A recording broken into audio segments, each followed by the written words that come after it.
Meetings right now. So when I need to get a bulk of information to you, I'm gonna have to do what we're doing now. It's called a hallway meeting, okay?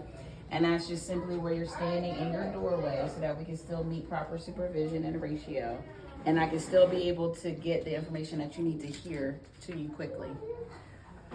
All right, I have a couple items on my agenda. So right now I just need you to listen intently, ask questions as you have them. We're going to record this so that those that are here will be required to watch the whole thing and ask questions after. All right, so on the agenda, first is sharing personal information. Moving forward, I need you to understand that we are not allowed, you guys are not allowed to share your emails now or your cell phones with families, okay? They should not be asking you this. With the new year coming, there's gonna be some new forms for parents to read and sign off on. That's gonna be one of the things that they're gonna have to sign off on, that they're not allowed to pressure you for that information. But nor should you voluntarily give it up either. You want to protect your confidentiality. There's some things about you that need to stay private, okay? You don't want parents having all complete access to your social media pages and all that kind of stuff, okay? They don't need to know what you do on Fridays. You need to keep some of that stuff private information. So, but at the same time, we still need you to be able to contact the parent, and we still need the parent to be able to contact you. So Lala has helped me set up Gmail, email, BBLC accounts for each classroom.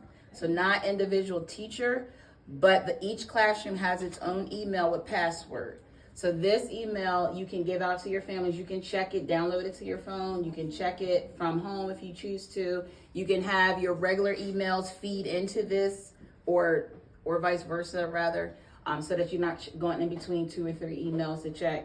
But moving forward, the email will be replacement of the phone. So if they need to talk to you directly and it's after hours, they can email you. Everyone's email is set up as BBLC2, and then it's your classroom name. So example, infants, that at gmail.com. So we try to keep it very simple. And then the passwords, all the passwords are Blossom 2018. Capital B. Capital B. And no one Okay. change the passwords, please. Yep, and please do not change the passwords, okay? We thought that would be the easiest way. So we'll be, Lala will be working hard to get you, just kind of give you another template so you have that information in your hand. But please begin to give parents that information. And like I said, we're gonna put something out to families too. Any questions about sharing personal information? Okay. In addition to that, we have the babysitting policy. BBLC discourages babysitting. However, we know sometimes it's unpreventable. And so in cases where you are being asked to watch a kid that is a customer of BBLC, you must go get a form. It's called the babysitting release record. It is located at the front where the check-in computer is, where all the other forms are for late pickups and all that stuff. And you are to fill this out, you and the parent, and then you are to give it to the office so that we can have it on file. Because whatever happens off hours between you and that child and that parent is no longer an accountability or responsibility of BBLC. All right? So just so you know that we do discourage it, but in cases that we are approaching our new year. Every January marks an audit, a personal insight audit for the office.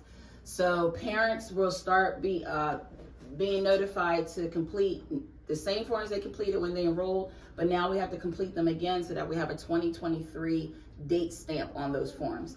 The same thing's gonna happen with the staff. You're gonna be required to make sure you have your 18 continuing education hours, making sure that your certifications, we have them, everything is up to date, making sure that we have everything that we need for your file, physicals, all that kind of stuff that we need in order for us to pass our audit. Our audit generally happens, it has to be completed by April, but she usually comes out a month or 2 ahead of time.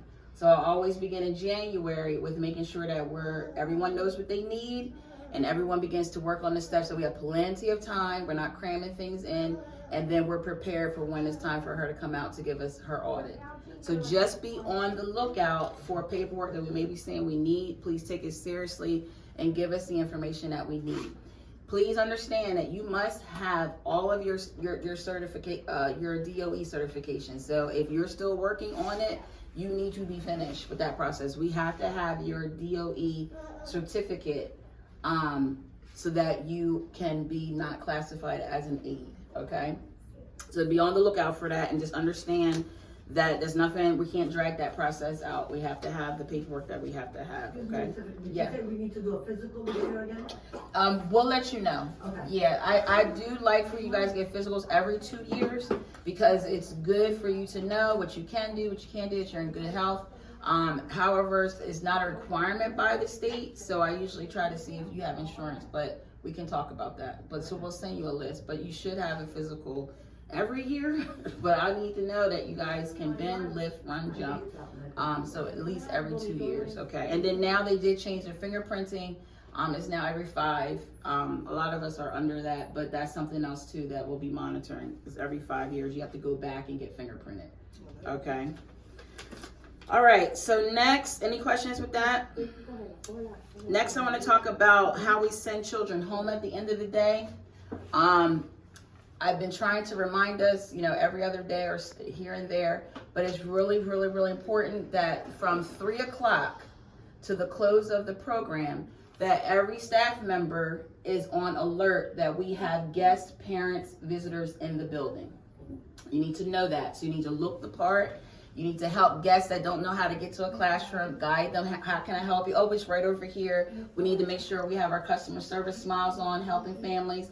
Because even though a child is not necessarily enrolled in your classroom, you never know. You may get their sibling. You may get their next door neighbor. Every parent that walks through that door is looking at you, okay? Please understand that, because when they come to the office, they will say little things that don't even apply to their child's classroom, but may apply to someone else's classroom, what they saw that they liked or what they didn't like. So I need you to understand, and especially in the morning as well too. This applies to the morning, from 7:30 to 9:30, like 7:30 to 9:30, 3 to 5:30. Those are times when we have people in this building that you may know or not know. So your customer service and your child interactions need to be on point, because people, again, like I said, are listening and watching, especially in the 2s where you have that big window and it's the first thing that we see when we come in, which is why we want to get all the poopies out. We don't want to smell like poopy. We get so many compliments about the way we look,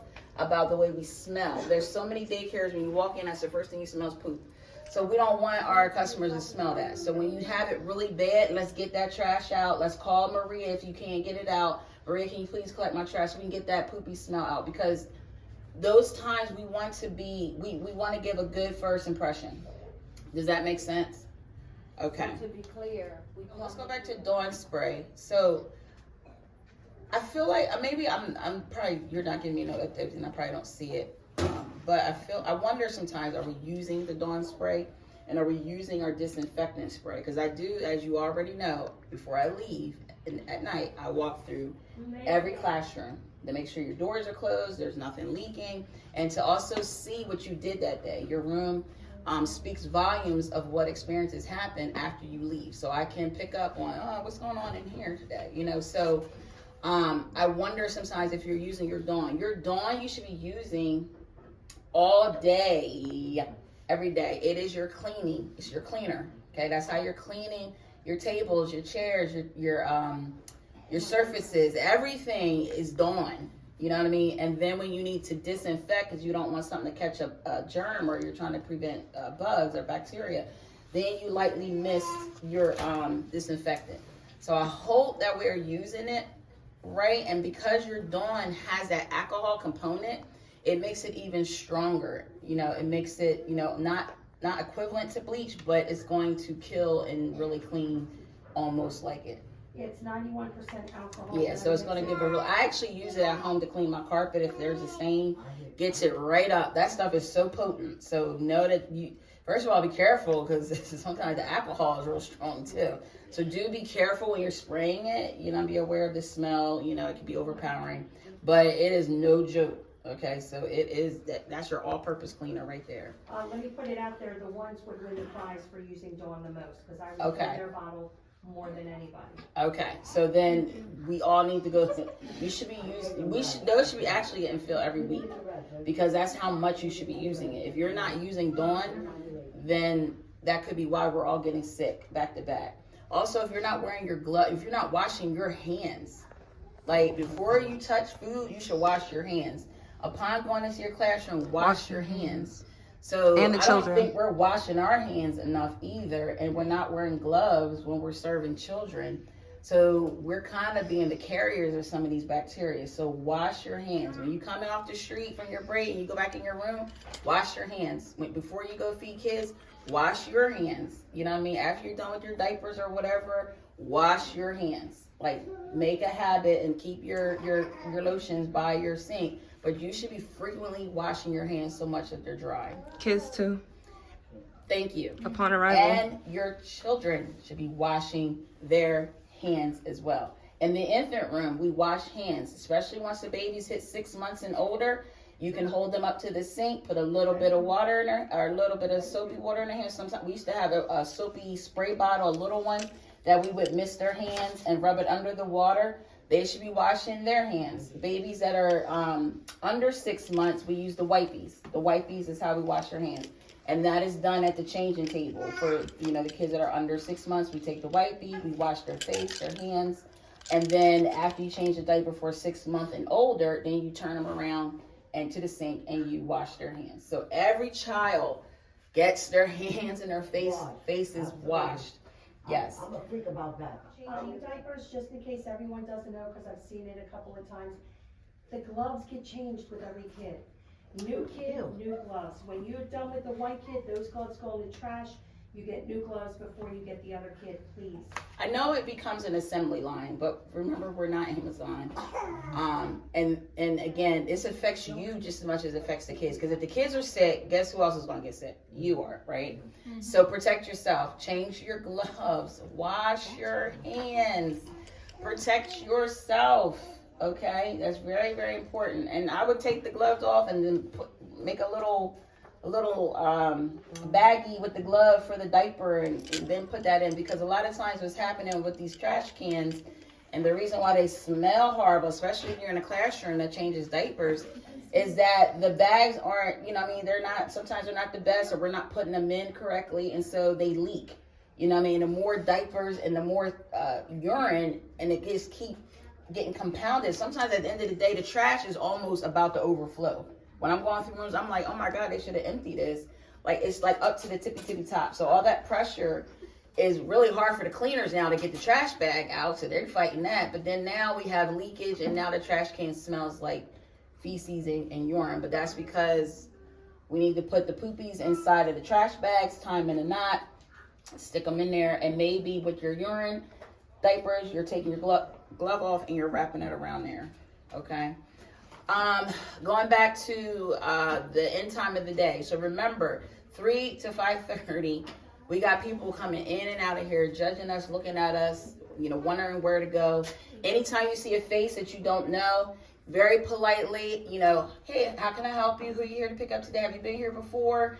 Was the office able to look at your ID? And if they say no, is it okay if I see your ID? Because I've never met you before. That is our policy. Whatever way you can say that in the nicest way that you can, you need to make sure you ID that person and make sure it's okay for the child to be released to that person.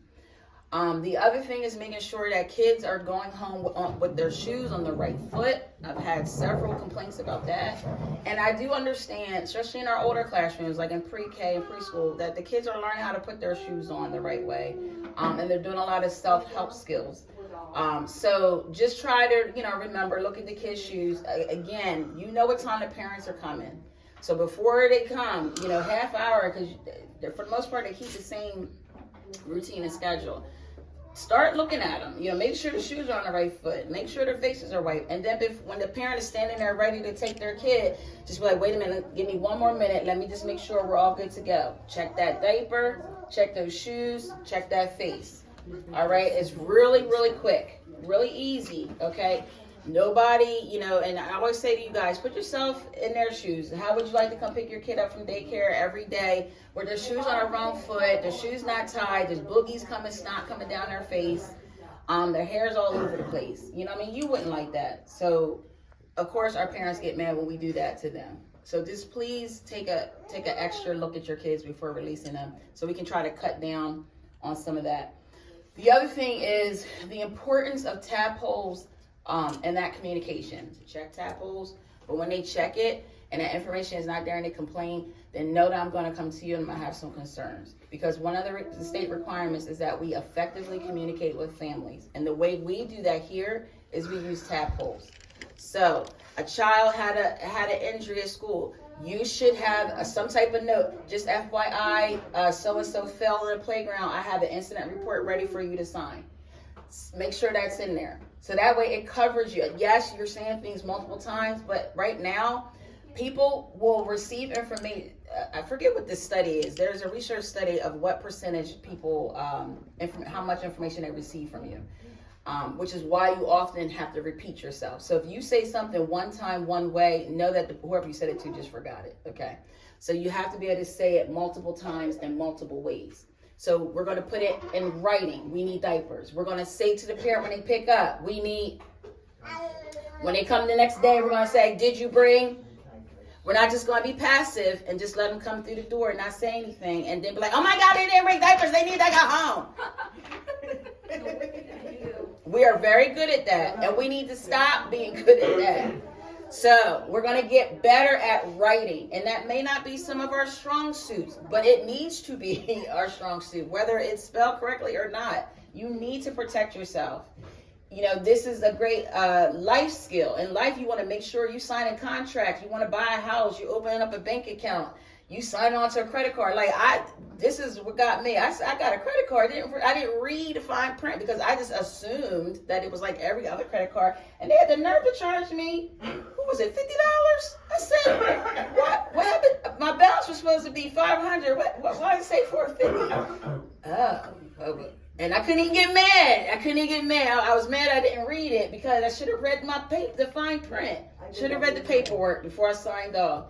I ain't never had a credit card charge me just to get the credit card.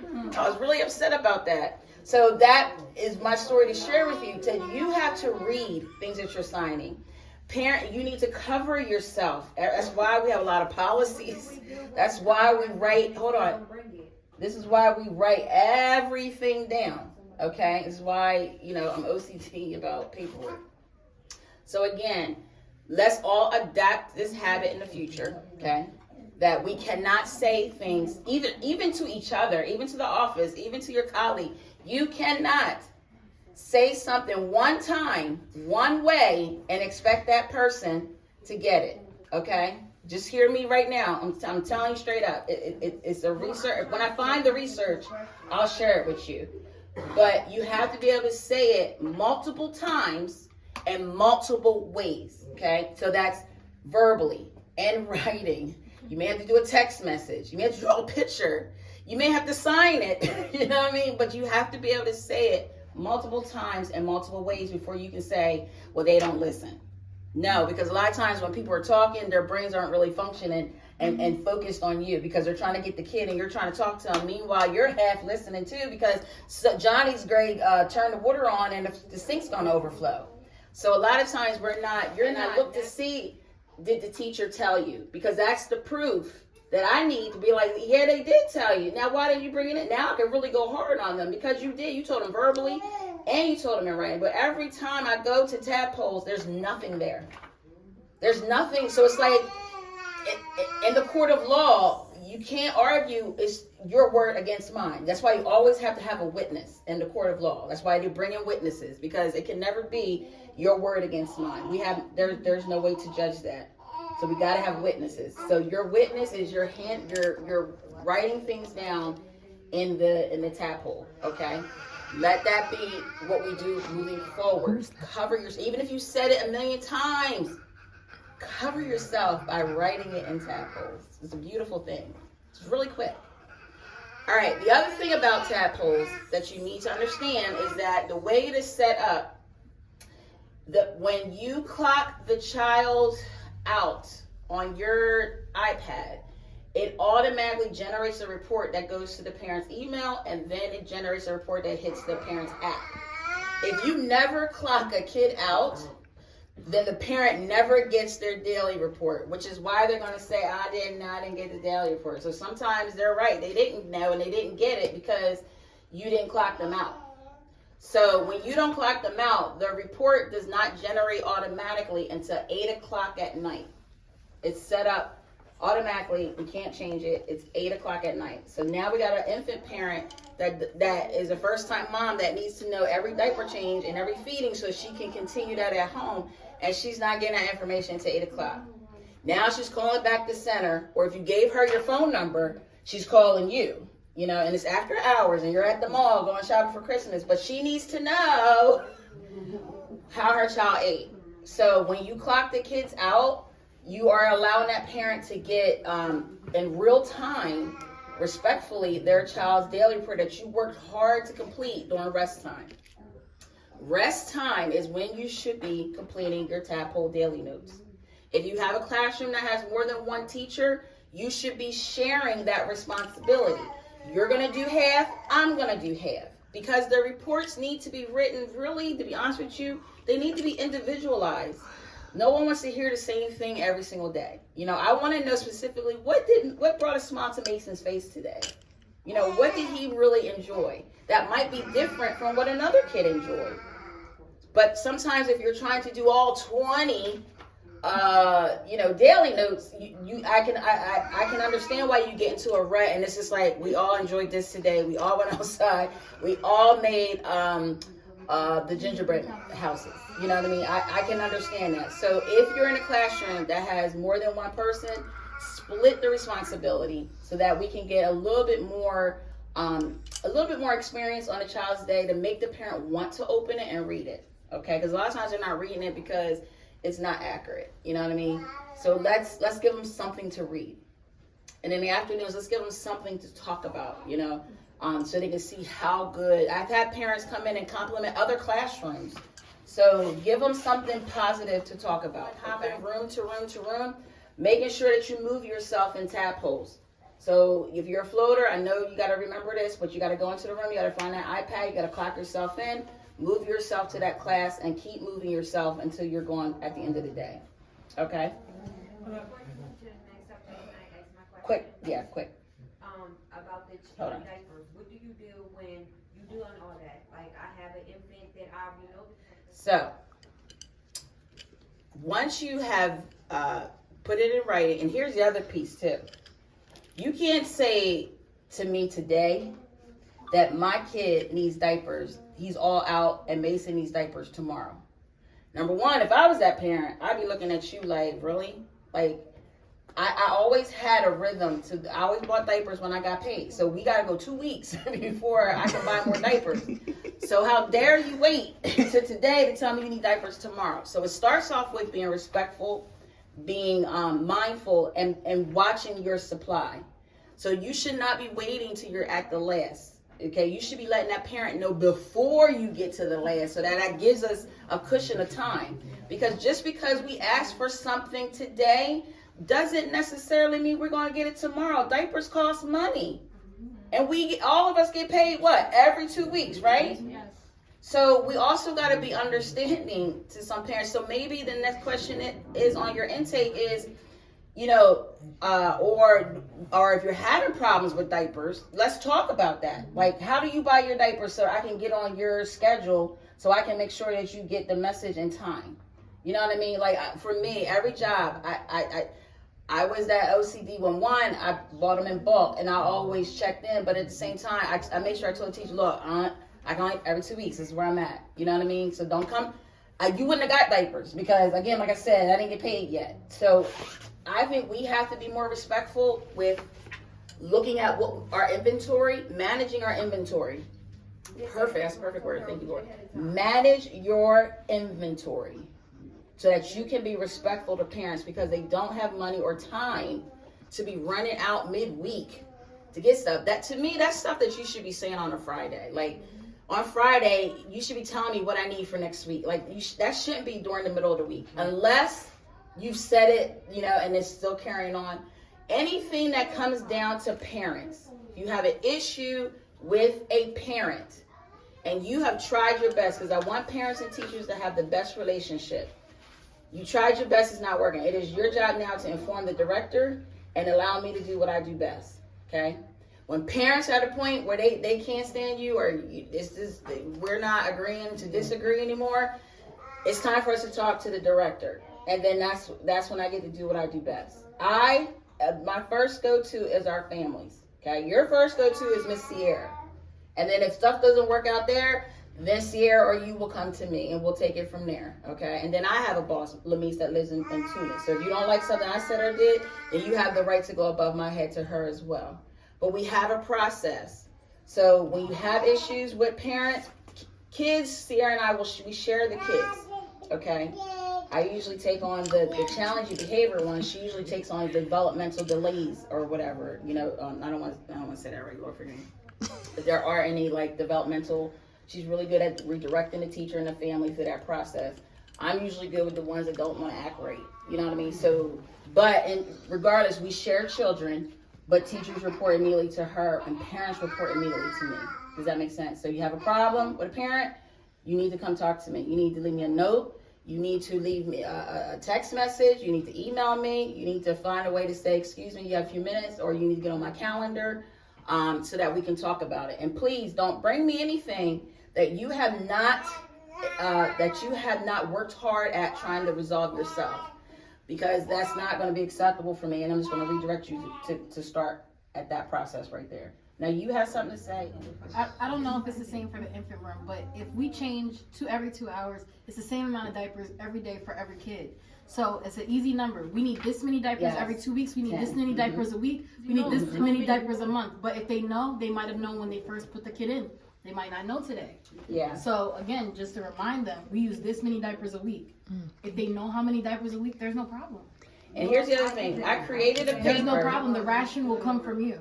I created a paper that when a parent delivers their materials to you, you record it on that piece, because we had issues. But no, I gave you 10. No, I gave you 6 diapers. No, I gave you 1 pack of wipes. Whatever. We're not doing that no more. So now when they give you something, especially in classrooms that do diapers, y'all need to be writing it down on that paper, and then either type in again, covering yourself by putting it. Hey, thank you so much for bringing in. We have 9 diapers.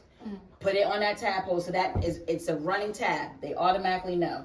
The more that you use your tadpoles, whether they look at it or not, it will cover you, and it will help me fight your fights better if you cover yourself. Because I don't know what you say to them verbally, because a lot of times what happens is you said you told them, but then when I talked to them, they said you didn't tell them. Again, it's your word against theirs. I don't know who's telling the truth at that moment, but I know when I open up tadpoles and it shows in writing, she did, because she put it right here. It backs you up, okay? Remember the law. You'll never go to court for your word against theirs. You always got to have a witness. Your witness is tadpoles. Document, write, cover yourself. Yes. I just want to put a quick thing. Yes, so that she either questions or she turns away a parent at the front. But to be honest with you, if the parent shows up at the door, then that means, to me, to be honest with you, the teacher didn't do her job. Because to me, when we send kids home sick, we are quick to say 24 hours, they can't come back tomorrow. Here's your paper, sign your piece of paper. But I don't think that we don't do that when it comes to, I need a cup, a bottle, diapers, or diaper cream. We don't say that. We like, oh, they need diaper cream. And we keep moving. So I think too, it starts with the teacher. It starts with you. You are the teacher. You are the first communicator. You see this parent every morning or afternoon. You have access to them all day. Heck, pick up a phone, call them midday. Hey, I just want to call you, remind you so-and-so's having a beautiful day, and don't forget about the diapers tomorrow. I'm pretty sure a parent would love to get a phone call from their teacher that is not about them being sick or acting up or whatever, just to say, oh my God, I love her outfit, or she's having a wonderful day, and I just want to remind you about, don't forget we have this event going on, and bring diapers. I'm pretty sure they would love to have that phone call. You have phones now accessible to you. There's no reason for us to say we can't contact families. You can also use your cell phone. All I ask you is you block your number. We all know how to do that. And if you don't, see Miss Lala. She'll help you with that. So it starts with the teacher. You can't necessarily blame admin, because if I was a teacher in your room, yesterday I handled the situation. I immediately went to the child's tadpole and I wrote a note. Hey, FYI, this is what's going on. I immediately went there because I didn't want the parents saying that we did not contact. And you know the parents still said that, but at the same time, the parents still said that, right? That we didn't contact them. Now I didn't contact, text, and left a message and tag. But I covered myself, right? So then if Lamise wanted to fight my battle, she could fight the battle. Like, what the heck? Here's a text, an email, and the tadpole's a note. Oh, she had 3 diapers. I tell my parents. Understand that one, who do you go to when you're having problems with a parent and you tried your best? Who do you go to next? Tiffany. Okay, you go to the director, right? Okay, so that's number one. You tried your best. You communicated. You written. You're not getting anywhere, or she's not listening. She got attitude. Whatever. No problem. Tiffany, I handle it. So you let Tiffany. You send me a message. That's number one. Walk in the office. But and tell where you send me a message. Yes. You got a Send mailbox? message. And if she Email. doesn't respond to the What's that? couple Hold of on, hold hours, on. send her a follow-up message, but don't go bombarding. Unless there's broken bones or blood, there's no reason to interrupt what she Okay, we hear you. Okay. At that point, I think what I'm going to do is it's going to have emergency diapers here but again, like I said, I think it comes down to communication and knowing your inventory. But you let me know, because some parents, I had them already on my speed dial on my phone, and I immediately text, oh, no problem, Miss Tiffany, I'll bring those tomorrow. Oh, perfect, thank you. So just let me know, because I have relationships with some of our families that I can get it faster, or if I feel like they're in trouble, I can help in a different way. So part of it is let me know. Do your part. We are about customer service. We're not to be mean, disrespectful to our families, or to judge them, to say they don't care, or whatever we're thinking in our minds. Let's be fair. Like I told you, if it was me, I wouldn't be able to bring you no diapers until every 2 weeks. And then I would be mad at you for waiting till the last minute to tell me that I need diapers, because I only get paid every 2 weeks. So I think that maybe what we need to do is go back to the table to talk about inventory and how it comes in and what is best for the parent. And then we try to work it from there. All right. Last, we talked about how kids go home. The diaper rule. I just need to make sure I say the diaper rule in front of everybody. Whenever you are changing a diaper for our diaper friends, the rule here to prevent diaper rashes is that you are to, if you use a wipey on a child's bum, you are to what?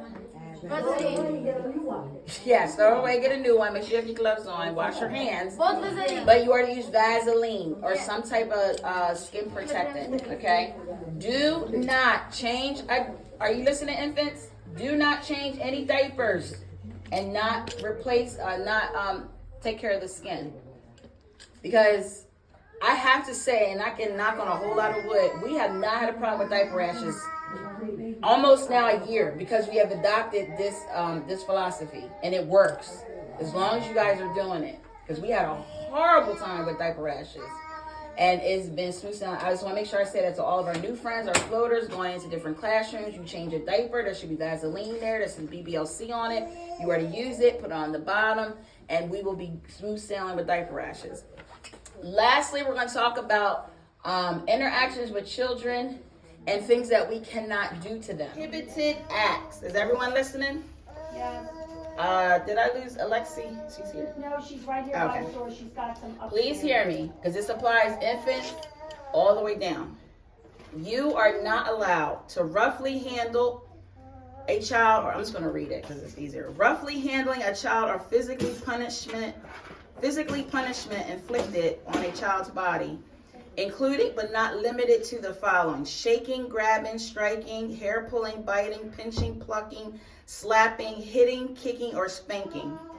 You are not allowed to yell at, humiliate, or frighten children, physically or sexually abuse a child, making negative comments about a child's looks, ability, ethnicity, family, or other personal traits. You are not allowed to deny children food, water, or toilet use because of inappropriate behavior. Tying, taping, chaining, caging, or restraining a child by a means other than holding the child may be held only as long as necessary for the child to regain control. So holding the child is fine. But taping, chaining, caging, or restraining, hold on, is prohibited. Punishing a child for toileting, having a toilet accident, or for falling asleep, eating food, eat food, or complete an activity. We're not allowed to do that. Withholding physical activity as a punishment, or encouraging or allowing children to hit, encouraging or allowing children to hit, punish, or discipline each other. So really, especially when it comes to gross murder play, a lot of times we say that they lost their gross murder play. I understand they need to lose 5 minutes of that or 4 minutes of that if they're 4, but they shouldn't lose their whole entire gross murder play, because one, you're really going to only promote more problems when you do that, and then we're not allowed to do that on top of that. So anytime you see, hear, feel anything that is happening that we're not supposed to do, the first thing I want us to do is check ourselves. Help your classmate. You all right? Do you need help? Are you okay? You know we can't do that. Do you need some help? Are you okay? How can I help you? You need to not just be a tattletale, but you need to be a support. So you see I don't care if it's you're in the toddler room and you hear something in the pre-K. Be there for each other. Hey, are you okay? You hear someone yelling, or they seem frustrated. Hey, you need something, you need a break, you need something. Give what you can, and then let us know so we can also help finish out that process. But be there to help before it gets to this place. Because once it gets to the place that is prohibited, your job is to report. You're a mandated reporter. Your job is to report to the office to let us know, hey, listen, during this time I saw this. Anything that makes your tummy feel uncomfortable, anything that makes you feel like makes you do that, it's probably something inappropriate. You know what I mean? We all have had to grab a kid because they're about to go hit their head on something or run out in the street. You know what I mean? That's part of us trying to maintain safety. But picking up a kid and telling them they're bad and spanking them on their bottom is prohibited. No, we're not allowed to do that. And if you see that, you have to be, one, you tell the person, you know you're wrong, you're not allowed to do that. And now you put me in a position where I have to now go tell the office. So just tell them right there what you're about to do, so it's not tattletale. You just put me in a position where I have to go tell. Because if you do not report, then you are just as guilty as the person who did it. And now when it gets found out, which everything does, because no one can hold water, now you are going to be in trouble because you knew, you were aware, and you did not do anything. I don't know how we handle it. It's just not like we believe that person and the other person is not here anymore. That's not how I do it. The way that I handle that is I now run an investigation. In order to run that investigation fairly and properly, one of the people have to go out of the building. So what that is called is an administrative leave. So if you're being accused of something, then I need to make sure that you're in a safe place and that you're aware of what's happening, and that we get your statement of what you did or not have done. And then we now begin to run an investigation and ask the people who have worked around you, hey, we investigate that. And then that's how we can find out through what you said and through investigating, is this substantiated or is this not substantiated? Is this drama? And then what happens is you're out on admin leave, and if it's substantiated, then you're guilty and then you are not paid. If it is unsubstantiated, that means that you're not guilty and then you are paid for that time that you've been out of the program. Okay, does that help? Depending on the incident, if it's substantiated, you won't be coming back. Basically, like if they can prove that you're guilty. Oh, yes. Substantiated means that the accusation was true. You did. More likely than not. You did cause some type of problem. Yeah. Unsubstantiated means that it wasn't true, or we couldn't prove it. Administration. It's called administration leave, and it is done in most jobs. They do that when they need to run an investigation. That's the terminology that they use for it. They said, we're gonna place you on admin leave or administration leave. So is that still the same as being suspended? Until Yes, you- except with this one, sometimes your disciplinary action can be just plain suspension. You're suspended a day for this type of behavior.